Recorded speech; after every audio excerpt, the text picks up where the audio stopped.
This is so cool. For those who are online right now, got a room full of people here in the Innovation Hub. But as I turn to the right, we've also got an entire patio full of people out there.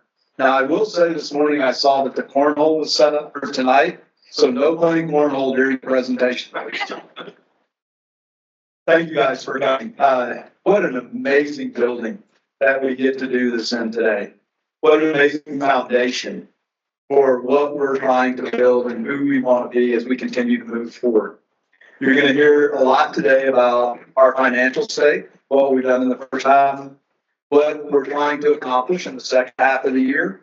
And Mike's going to talk about the vision for the bank and a little bit of a wrap up around client first and growth first. The key thing I want you to think about through this presentation is the Q&A at the end. We cover what we want to talk about all day long. But if it's not covering what you want to hear and what you need to know about our bank, we're missing the mark. So at the end, we will do a Q&A. I think if I move over there underneath the white noise, it cancels out. So we will do a Q&A at the end. If you're online, it'll be on chat. And actually, Maggie, do you want to tell them how they're going to do it? Because I'm not real sure what we decided on. Yeah, we have Q&A at the end. And if you are remote, you can type questions in the chat and I will read those. Okay, everybody get that? Here, we'll do it live on chat for everybody else. If you're here, you can't log on just to put one on chat. You actually have to stand up. All right, so let's kick it off. Jason, all yours. Thanks, Michael. Lisa, if you want to go to the first slide.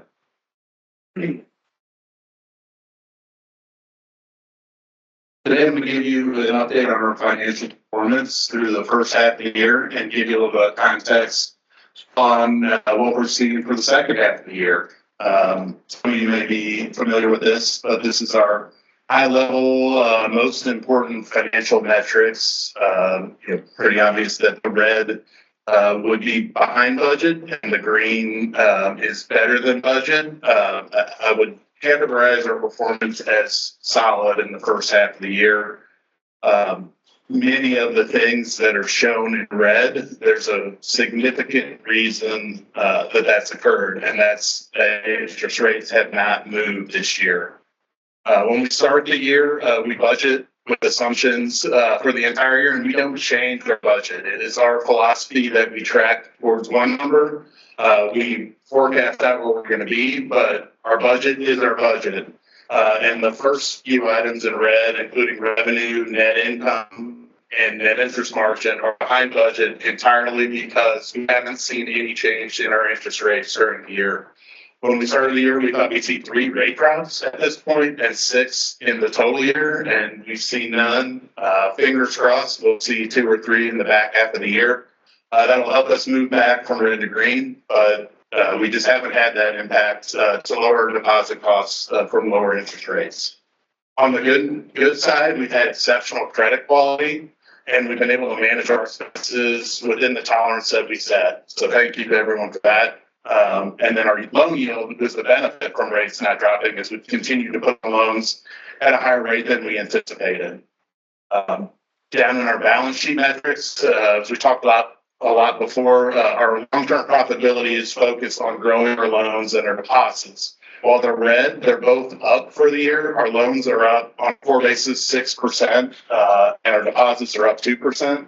And while 2% doesn't seem like a lot, in both 2022 and 2023, our deposits were down. So it's been really nice to see that trend reverse this year, and both being up for the first time since the pandemic. So we got some really good momentum, and we'll talk a little bit about what we're seeing in the back half of the year. Lisa, if you want to go to the next slide. So for the second quarter, we've seen our balance sheet loan growth 10% year over year. So that's June 30, 24 to 2023. And that's really behind some really strong growth in our sweet spot, our commercial and owner-occupied commercial real estate, and with Mortgage Warehouse being the significant outlier. So Keith Pitterman's group has about 200 million in loans. That's up over 100 million from starts up last year. We've also seen some good growth for construction portfolio as well. But unfortunately, seen some payoffs in our non-core purchase loans. So we purchased some loans, they're called shared national credits. And we saw some payoffs in that group in May of about 80 million. So that's the main reason why we're below budget from a loan perspective. On deposits, we're down 4% from prior year, but like I mentioned, we're up 2% year to date. We've seen some really good momentum here in May, June, and into July, which I'll talk about a little bit. We are seeing some cost pressures slowing, but costs are still going up as our clients move into higher rate high yield savings accounts and CDs. From a P&L, we're slightly behind budget, mainly, like I said, due to interest rates. That's trickled down to our net interest margin, but we've been able to protect that by keeping expenses low. Going to the second half of the year, I feel really optimistic about where we'll end up from a loan and deposit perspective. Our loans are buoyed by a strong commercial pipeline, as well as our expansion into Texas. And we're glad to have Julie here today to start our team there. Our momentum in deposits is very strong. As of today, we're up over 150 million for the year, and that's over 75 million of growth in July alone. We're back on budget and really seeing some real strong momentum across our entire footprint in California and in our commercial space. What that's been able to do is reduce our non-core funding, so that's our higher rate FHLB borrowings and non-core deposits that have rates in the mid to high fives. And give us more dry powder to produce loans in the second half of the year. The next point is around interest rates. Interest rates are expected to go lower, which should benefit us in the fourth quarter and into 2025. That'll lower deposit costs, and as we continue to put loans on the books, they should be above what our current rate is.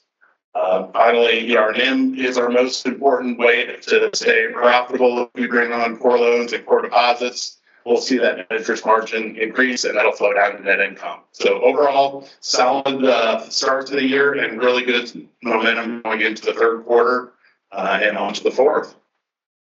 I'll hand it over to Alberto now to talk.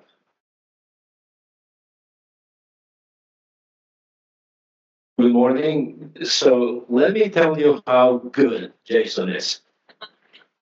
Yesterday we were doing this rehearsal, and he made a comment. I'm sure that when I'm speaking, there's going to be a fire truck or an ambulance. See, that's how good he is. So I'm going to talk about, let me tell you what I'm going to talk about. I'm going to cover OKRs, very high level, go over them. I'm going to tell you how we're going to use them to drive change. And I know the company has used them in the past. We're doing something slightly different, but will make a big difference. And then the last component, I'm going to give you an example of the OKRs that are going to be published after the review by. Okay? So, Lisa. So OKR is an interesting acronym because most people think it refers to one thing, because most acronyms do. But it's actually two distinct components. It's an objective and a key result. And you actually have several key results to get to that objective. So let me use myself as an example. I'm going to use the example of relocating to St. Louis. So my objectives is relocate from Texas to St. Louis into a home that I own, right? Own and own, both of those. So what are the key results? There's a lot of activities. We come up with hundreds of things, but there are only three. I need to sell my house over there because I need that money for the one here. I need to move my stuff, and I need to find a place here. That's it. Those three. If I achieve those key results, then I hit the objective. So how are we going to use them to drive change? If you heard me talk about change, I love it and I hate it, right? There's some things that I like and some things I really don't like. What I like is more the sense of a journey. And the journey means we're continuously doing something different. And we do it at a pace that's sustainable. So here goes another example. Everybody has seen the game Wheel of Fortune and see that big wheel. And when it's at a standstill, you see that it's really hard to get it going, right? And they put a lot of muscle into it, and you hope it actually goes. Now, imagine if you had the ability to just keep pushing it once it's going. It's a lot easier. That's the momentum that Jason mentioned, that Michael has mentioned. That's the best way to drive change. If you do OKRs once a year, that's the equivalent of one big push. And you're hoping that it kind of gets you to where you want to go. The change that we're making is we're now doing OKRs on a quarterly basis. Not a big change, but it'll have a lot of impact. Because doing it by quarter is the equivalent of I'm going to be pushing that wheel a lot more often. And it allows us to do several things. One, we can forecast better what are the results that we need and the objectives that we're setting. It's harder to do it with a 12-month horizon. It's a lot easier with 3 months. Once we get there, we can celebrate successes, which I think is really, really important, right? We all work very hard and sometimes we don't stop to really celebrate. And then on the flip side, if we miss, for whatever reason, we get to learn and we get to learn quick and then incorporate it into the next sets of OKRs. If we do that, we're going to be driving change without having to talk about change. It's embedded in the process of the OKRs. Now, that process is going to evolve and get better over time. The one that I'm going to show you, I think I would rate it probably a 6 out of 10. They're still very generic, but that's okay. If you wait for something to be perfect, then you're going to get stuck there. So we're doing it for Q3. You're going to see corporate OKRs. The idea is that by Q4, every executive on their teams now have some kind of OKR. Probably the first time is going to be more like a rehearsal. It's not going to be perfect, but then the next quarter will get better and better and better. So, Lisa? I'm going to be quiet. I'll let you read for a minute.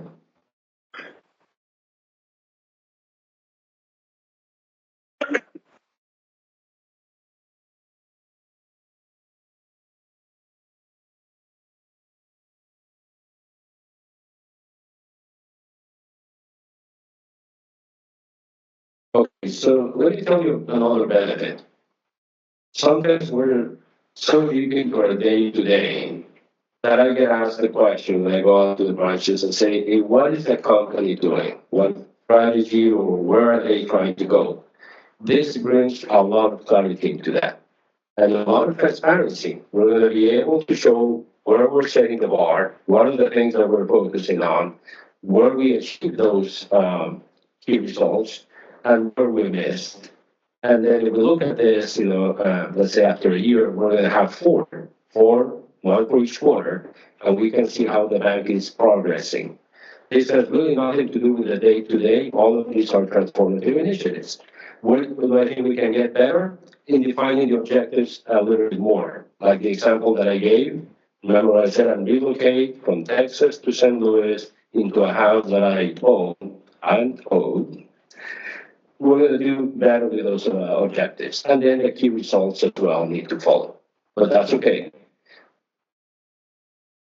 Not questions yet, right?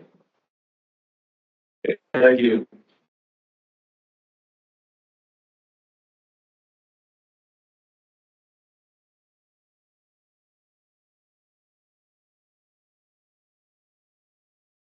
Thanks, Alberto.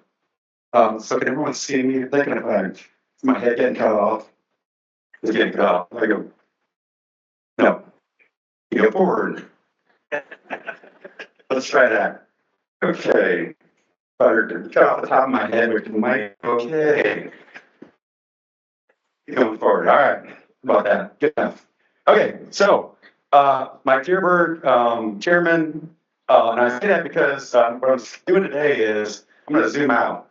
And that's both my prerogative as chairman and as shareholder. And frankly, it's also my responsibility as chairman and shareholder to zoom out. And you heard Alberto talk about change. He did an amazing job talking about change. So I'm going to talk about change and continuity. Because we're in this really important moment where I think all these things come into play. So first, change. New CEO, Michael Williamson, very excited to have him here. But that's change, right? Leadership change is at the top.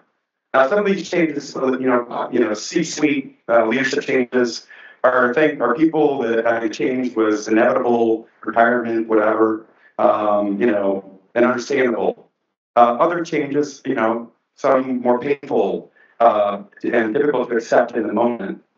But also, I think signs that we really have tremendous talent in this organization.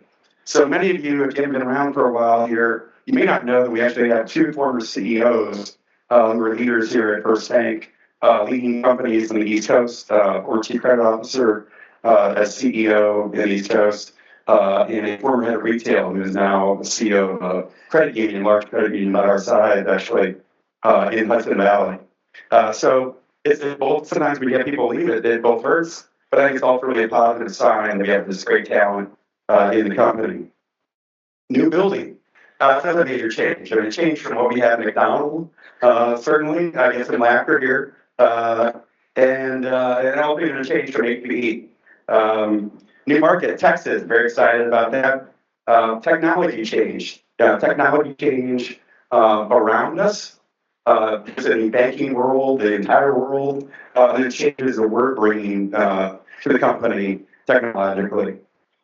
And maybe all this change, you think about it, when you experience it, when you have experienced over the last year or the last 2 years, maybe it's disconcerting, maybe even unsettling at times. So what do you do with this change? How do we respond to it? And I guess what I think about is, you may not think of me as a yoga person. I don't know if I look like a yoga type, but I do occasionally do yoga.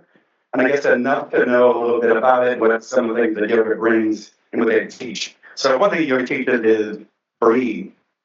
This is a good thing for us to remember as we deal with change. We just need to breathe. And believe it or not, it seems like it's a basic thing. Sometimes we forget. So that's one thing, breathe.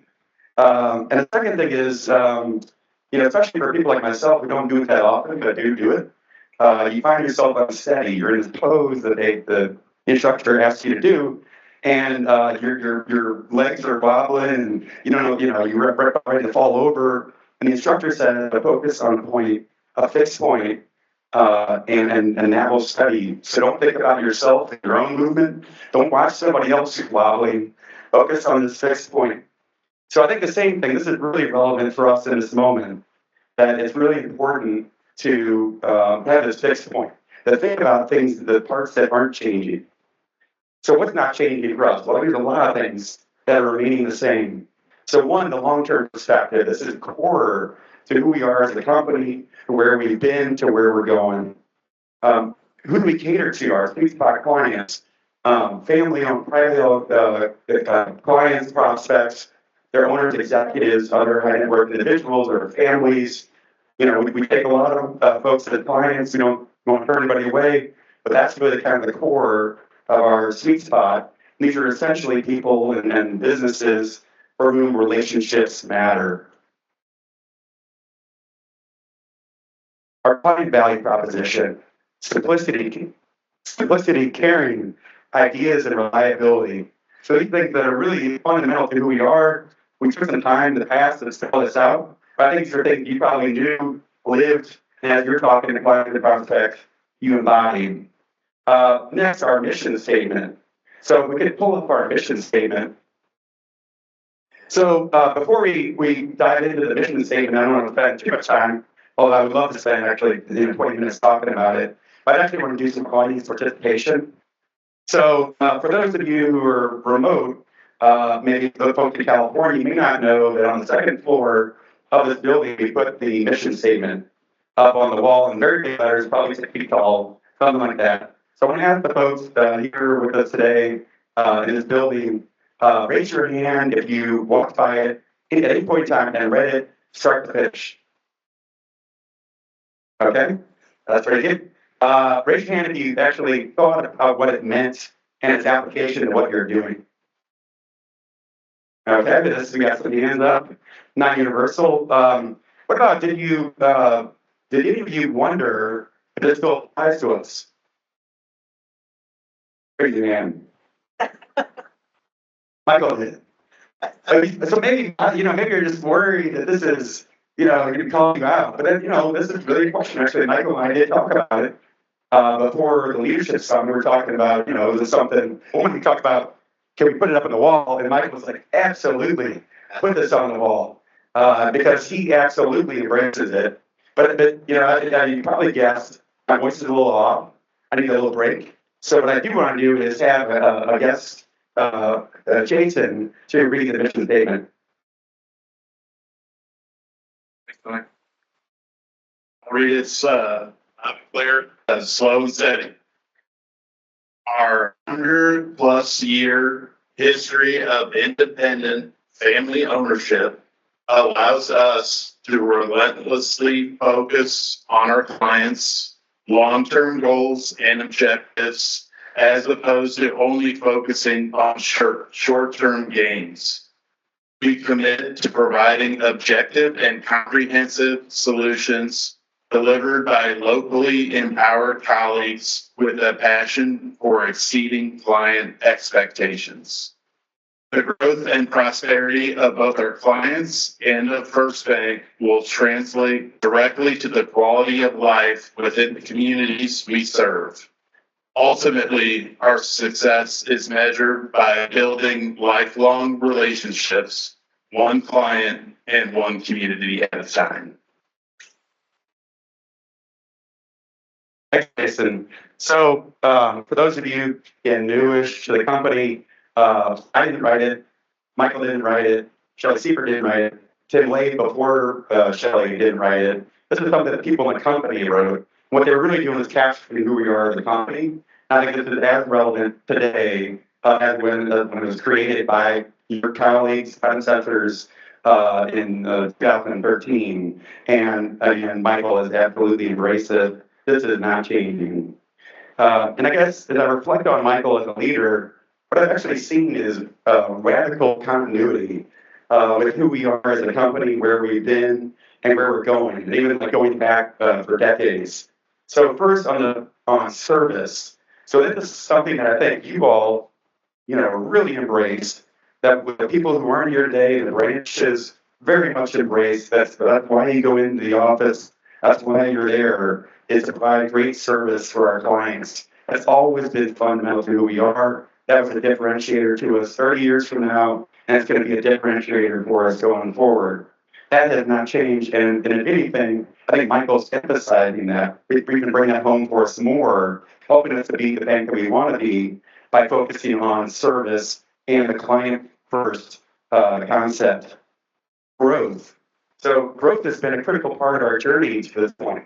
We're in the same place where we were, more than 100 years ago, but we're not the same thing we were 100 years ago. We've grown into California, Texas, Nebraska, Kansas, etc. So that is fundamental to who we are, and perhaps more importantly, it's critical to our path going forward. If we don't grow, then there's really no reason for being. And I think that is, there's plenty of reasons for us to be here, continue on, and grow. And that's just really critical to our success. It's critical to our profitability going forward. It's critical to our overall mission. Critical to helping our clients grow as well. So you think about changes taking place, enter your thoughts around what is not changing. Not just because doing so it puts your mind at ease, but also because it puts the change in context. So Alberto just talked about OKRs. Now some of these OKRs are things where, if you start to think about the OKR in the broader context of what we want to achieve, where we want to go, some of them you'll see, if you look at it through that lens, you'll see it as just the next step on our journey. And Alberto talked about it as that important journey. Other changes you'll see are other OKRs and other changes that we've been going through really only make sense in a long-term perspective. It's not about doing something for tomorrow or even this year. It's really about doing something for a much longer time horizon. For example, this building makes absolutely zero sense and on a 1-year horizon, a 5-year horizon, and then longer. It's for the long haul. That's why we're here. That's why we did this, because it's going to help us grow and thrive over a really long period of time. Branch transformation. So, as we talked about before, we put a pause on what we were doing on the branches we hadn't yet transformed. So some of you might say, what's happening? We were going through this massive change. We put a lot of effort into this change, and now we put a pause on it. What does that mean?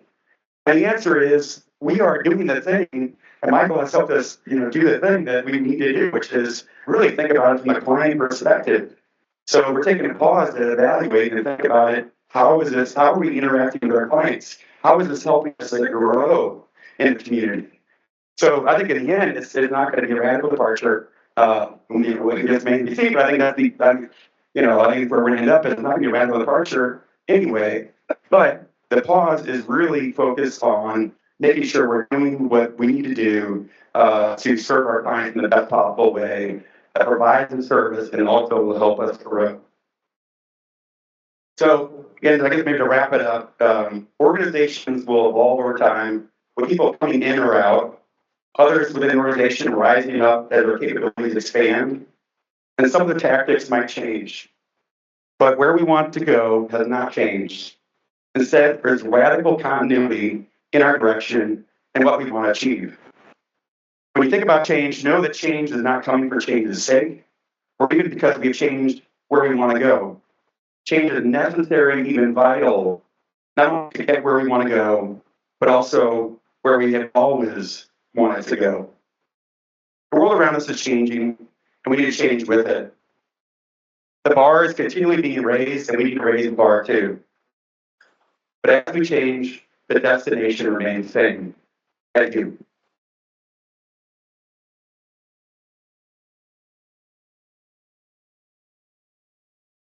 Wow. Great words. Actually, can you go back one slide? Hey, I didn't see the term radical continuity till this morning. And I'm falling in love with it very quickly. But I want you to think about what we called out about a year ago. Client first. Growth first. Change. All embedded right there.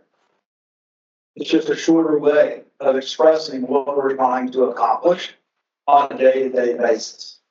Which, for me, simplicity is sometimes key. So I love it. Radical continuity. That's a good one. Okay, let's go for it. Don't forget, when I'm done here, we're going to open it up for questions. It's very important that we're out there to answer what you have for us.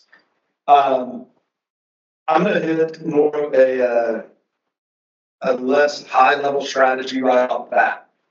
And it's because I want to ground in some of the way that we do things. So this is the portfolio mix that was built over the last, when did we start? Started this November?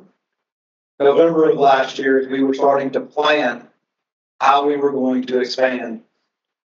Why Texas? By now. What impact does it have on other markets?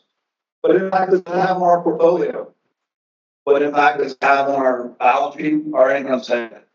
Those are all key questions that had to be answered before we could move forward. And the time and effort went into those. Because one thing that expansion can sometimes do is actually negatively impact momentum in the rest of the bank. And we wanted to make sure that expanding into Texas, growing, that we had the right foundation so that we would not impact momentum anywhere else in our company. Tim has done a great job with the commercial team getting focus and growth. We've seen growth out of the retail team in deposits over the last 4 or 5 months. It's been wonderful to see Mike Berry and the small business team going like gangbusters.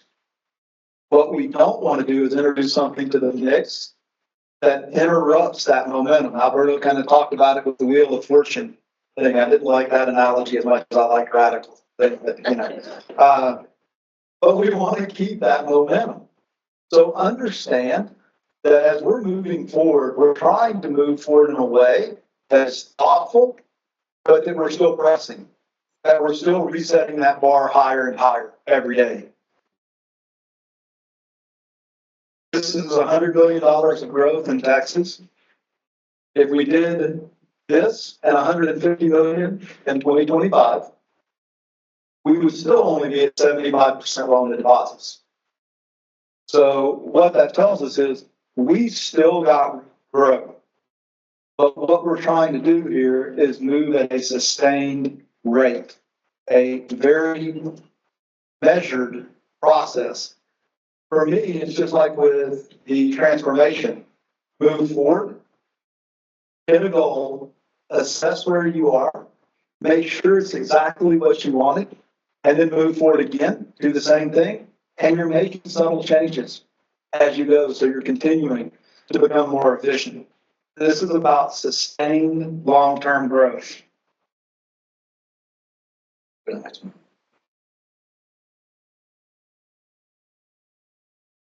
This is kind of philosophy that I bring to the table when we're trying to make big changes through the company.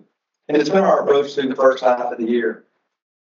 I need you to know that all of these type of discussions are happening within the client first, growth first, and change philosophy. Who here has heard me say, and this is probably going to be a small number, but who here has heard me say, go slow to go fast? Oh, bigger number than I thought. Yes. I think that's very important. And the reason for that is if you go fast before you're ready, things break. And we are trying to be very disciplined in our approach. And everyone else told the story, so I'm going to tell a story. I want you to think about, and I'm probably the perfect candidate to be talking about this right now. I want you to think about weight gain. I went, really? Weight gain? I think about that. Think about how fast weight gets put on and how slow it comes off. So sometimes the decisions you make, if they're the wrong ones, you eat pie, you put on weight a little faster. But eating an apple doesn't take the weight off as fast as that pie put it on. So it's those initial decisions. It's the way that you set yourself up as you move forward that set the stage for everything.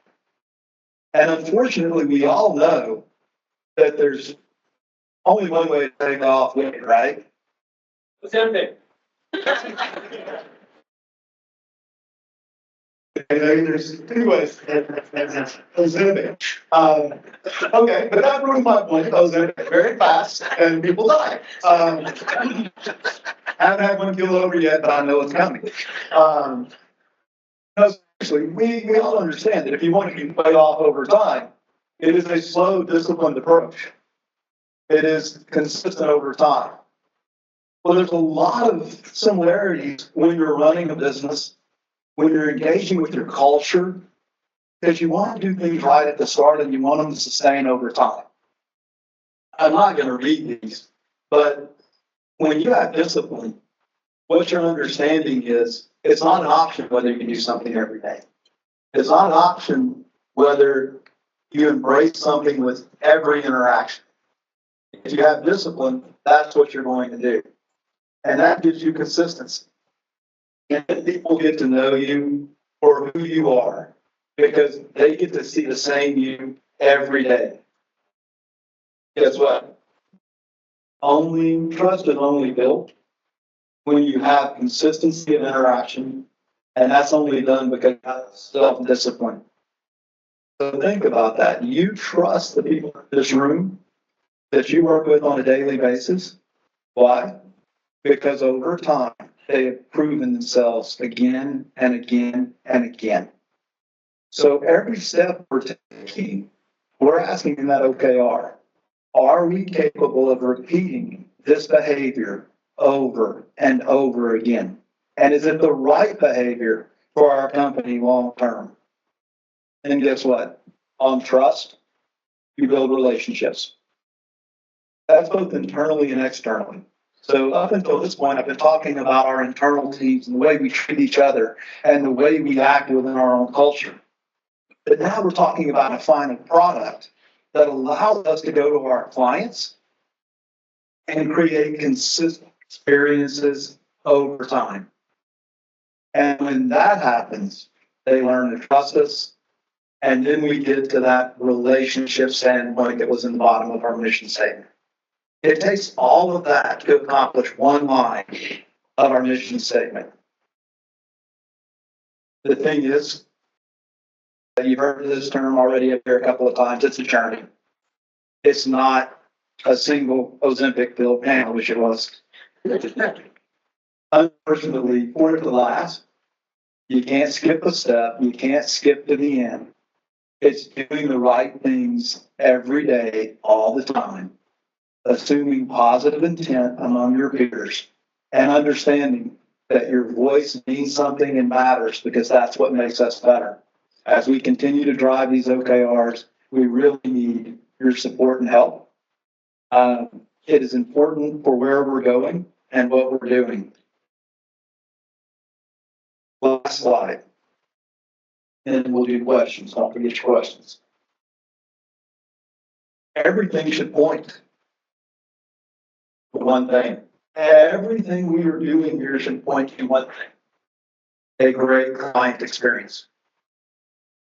All the time, consistently. Every time they reach out to us, whether it's in a branch, on the phone, calling the relationship manager, getting on an app, no matter what, it is about creating an exceptional client experience. That's what we're doing and that's where we're going. So there's going to be a lot of times that they, hey, faster. I like fast. It is something that will drive people in the future, how fast I like to go. But I want to make sure that that machine is built for us to go fast. As we go back in the branch transformation 2.0 to 2.79, whatever it is, we're going to know that we're doing the right things and we're going to do them in a sustainable way. Those are the decisions that we're making right now. So I want to thank you. Oh, I have to go back and do one thing because I want to make sure we don't miss it. And I think that if you're involved in it every day, you caught it. But if you're not involved with it every day, you probably didn't catch it. Lisa, can you go back all the way to Jason's first slide with the budget and income statement? When I talk about having the discipline is actually doing what you say you're going to do every time. It is being able to state something and then go accomplish that. And you putting in whatever effort you have to accomplish that goal. This budget was built in November, actually it was built October, November, December, and part of January last year. Back when the economists were predicting 6 interest rate cuts. Now, how many have we had? 0. So Jason and his team built one that the economists would have loved, 6 interest rate. And that's the one we accepted. But he also built, and the team built, 1 for 5 cuts, 1 for 4 cuts, 1 for 3 cuts, 1 for 2 cuts, and 1 for no cuts. I don't think we went so far as to build 1 for a raise. What that allows is for us to have the knowledge that no matter what happens in the uncontrollable market, we can control our own outcome here. So when you look at those numbers and you see how close we are on every one, this was predicting multiple rate cuts. There hasn't been any. Because we went slow to go fast and we built all those versions of that budget, of that income statement, we've been able to sit down and make decisions on a monthly basis to say, hey, it didn't drop. What are our options? What can we do to get closer to these goals? Because we still want to achieve the goals overall. We're not getting in and saying, hey, just because the market didn't have 6 cuts means we're not going to hit our numbers. Absolutely not. It's about planning so that when you get to that point, you know what your options are and you're able to make clear decisions. We all believe there's going to be an interest rate drop in the next couple of months. Right now, we are polishing off the plans that we built earlier in the year to say, if there are rate drops, what are we going to do? What are we going to try to accomplish? Is it about increasing our NIM? Is it about dropping our cost of deposits? Is it about raising the number of deposits we have? Those are the things that go into a disciplined process. And I just had to point this out because Jason and his team did an amazing amount of work with their business partners to be able to be that close to budget with no rate cuts this year.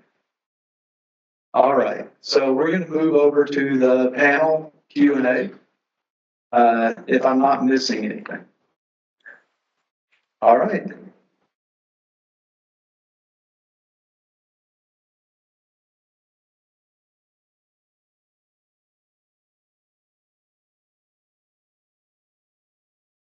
Do you know Jason just abandoned us?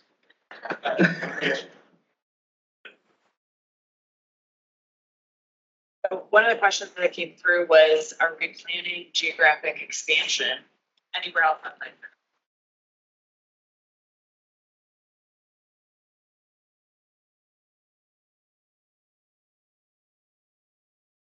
I think the question was, are we planning geographic expansion anywhere outside of Texas? Yes. But not right now. No, I think in this situation, you do one thing, you do it well, you go in and put maximum effort towards what you're trying to accomplish, and you become exceptional. If you try to do too many things like geographic expansion throughout an entire footprint at the same time, you lose the resources that you need to get exceptional quickly. So our plans today have been built on a controllable process that allow us to grow sustainably over time. And if you look at our Texas plan, it's not that we're going down and buying a bank. It's not that we're going down and hiring 50 people. Julie is our first senior lender who's joined us here in the front row. But today we have 3 employees. Next week, actually week after next, we'll have 4 employees. And we might be at 5 by the end of this quarter. But then we were producing 5. And we'll already be in a situation where we're bringing on new clients so we can pay for ourselves as we go. So we're going to be very focused on the way we use resources in the bank. We lend to customers on a daily basis for them to grow their business. And we charge them an interest rate for that, and we assess the risk. Every time we grow as First Bank, we're borrowing money from the holding company. We're borrowing future returns from the holding company to use those today for expansion, which means we have to pay them back. And we have to pay them back with an internal rate of return that is similar to what the market would. We actually run expansion models the exact way you would run a business, the exact way you would look at returns if you were lending to a client. So we're going to focus on one. That's probably a deeper answer than they wanted, but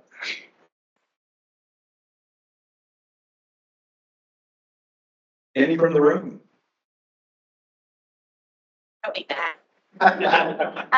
Do you foresee us expanding into like a retail environment in Texas, like in 2025 or 2026? Or are we just going to stand up loans for right now? So that's a great question. The internal question was, are we doing full service down there? We talked a little bit about that by the beginning of my last comment. I like to be a revenue positive source before we start adding more expense. It's very easy to go in and say, we're going to do everything at once. And oh, Mike, we're not going to pay you guys back for 3.5 years now because we did everything at once. Got this large expense pool and we're growing. Or I can say, hey, look, we're going to stair step this and we're going to have revenues that grow along with our expenses. And that's the approach we're going to have when it enters an IPO. And then we will add services as our clients need them and want them so that immediately when they're placed, they're profitable. We know that a lot of our clients in Texas today are probably going to be future wealth clients. So we need to be building that up. We know they're going to need brokerage services. Bill and I have already been talking. Texas is one of the only markets that's growing as fast as it is, but still does conventional lending. So there's a lot of opportunities for us that we will take advantage of as they show up and we can make them profitable. Yes, ma'am. tools? What tools do you use to measure the client experience to meet your expectations? So that's probably the hardest question I'm going to get today. What kind of tools do we use to measure the client experience? We use one of the oldest, methods that I can possibly imagine. And it's called the squeaky wheel. Whichever client writes and complains the loudest, that's automatically what we assume our service is. That's to say that we do very little today. We did surveys, we did a lot of them.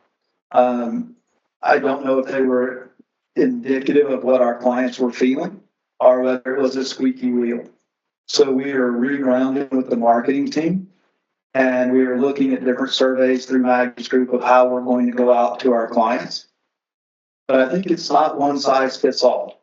And I think we have to be very, very focused on the fact that we need to approach Tim's clients differently to ascertain their customer experience or their client experience. Same with our retail group, same with our small business group, rather than a one size fits all.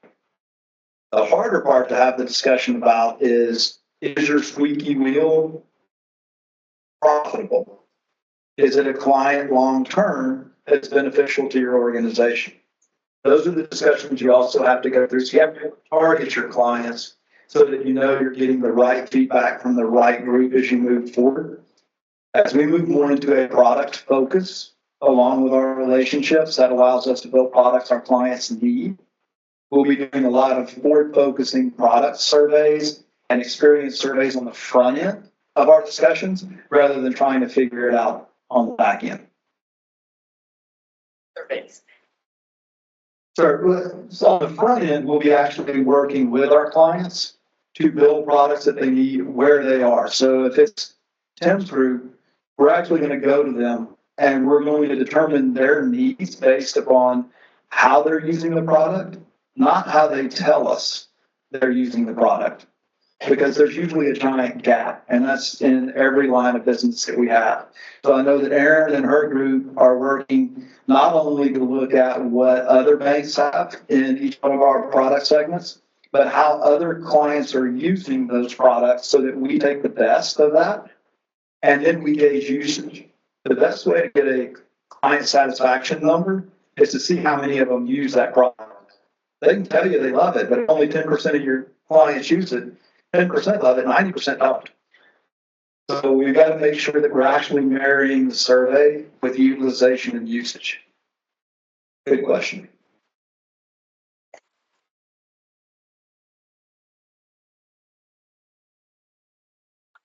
Any like new or returning line of business that we're gonna focus on in Texas, like ag lending or energy and oil? So are we going and opening back up the portfolio a little bit, going back to Texas? I was in Texas for quite a while. And if you remember that portfolio chart that was up there, at the bank that I worked at last time, our energy and oil supplies to the buy was 2.1%. Even being in Texas full time, I don't want to be in energy and oil. It's a business where you make money for 7 or 8 years and then you give it all back in about 2. So no, I don't think we're going to be opening up energy and oil. Ag is a little bit of a different game, especially in that market. You've got some national players that are government funded, and even the banks that are down there are struggling to break into that market today. If we're going to meet our customers where they are, and we got a client that walks in and says, I want to do this, we're going to look at it. Are we going to put an ag product together where we're doing row crop lending, or we're going in and doing dry land lending? I doubt it. There's too much for us to take advantage of in the prairies that are much more profitable and less cyclical. Good questions.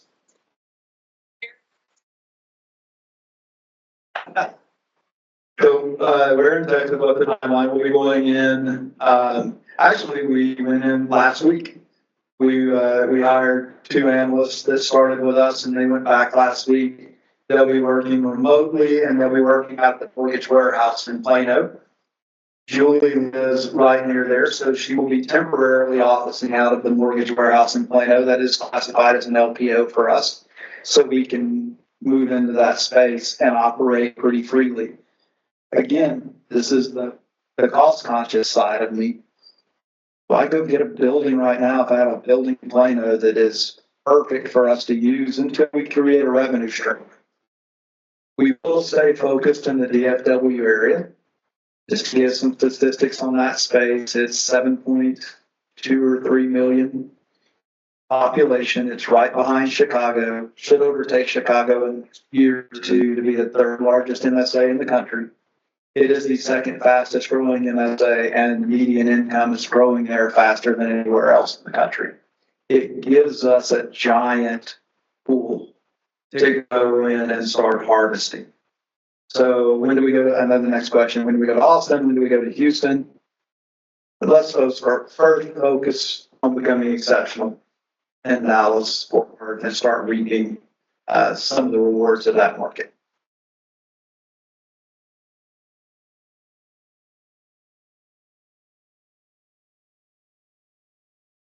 Okay, any final words? I'm gonna ask a question for Alberto, please. That's in Spanish now. So I'm going to end this by one thanking the people that are here for coming and joining us. I think this space is absolutely amazing that we're able to hold this type of in here. I will tell you, about 5 minutes before this thing started, I was worried because there was 2 people down here. Like, what if they all sit at their desks? So thank you for coming down. Thank you, everyone in the other markets, for joining us online. It's very important that we all understand how we're moving forward. But I am going to end this with a big thank you. And I don't think we understand it because we saw it grow from the building it was to the building it is today. And everybody goes, oh, that means I have more appreciation of it. But as I'm recruiting and bringing people into this space,